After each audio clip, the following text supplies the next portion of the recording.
National award winning director Rahul Ravindran and national crush Rashmika combination లో వస్తున్న the girl friend trailer కొద్దిసేపటి క్రితమే రిలీజ్ అయింది. ట్రైలర్ కట్ అయితే చాలా ఇంట్రెస్టింగ్ గా ఉంది.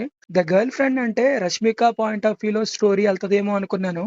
బట్ ట్రైలర్ చూసిన తర్వాత అర్థమైంది ఏంటంటే దీక్షిత్ శెట్టిది కూడా చాలా ఇంపార్టెంట్ రోల్ అండ్ తన క్యారెక్టర్ చుట్టూ తిరిగిలాగే అనిపిస్తుంది మూవీ. అండ్ రష్మిక కూడా పర్ఫార్మెన్స్ కి చాలా స్కోప్ ఉన్నట్టు అనిపిస్తుంది. చాలా వేరియేషన్స్ ఉన్నాయి క్యారెక్టర్ లో. అండ్ రావు రమేష్ గారికి కూడా రష్మిక ఫాదర్ రోల్ ఆయనకు కూడా మంచి స్కోప్ ఉన్నట్టు అనిపిస్తుంది. అండ్ అను ఇమాన్యుల్ కూడా ఉంది ఈ సినిమాలో. ఓవరాల్ గా చెప్పాలంటే ఇది ఒక లవ్ స్టోరీలా కాకుండా చాలా డ్రామా ఉన్నట్టు అనిపిస్తుంది ట్రైలర్ పరంగా చూసుకుంటే.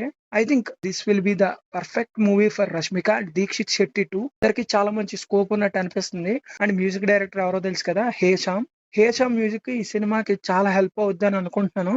రాహుల్ కి చాలా మంచి మ్యూజిక్ టేస్ట్ ఉంది, చెలాసోలో చూసాం. వాట్ ఎవర్ సినిమా అయితే బ్లాక్ బస్టర్ కొట్టాలని కోరుకుంటూ all the best to the team the girl friend.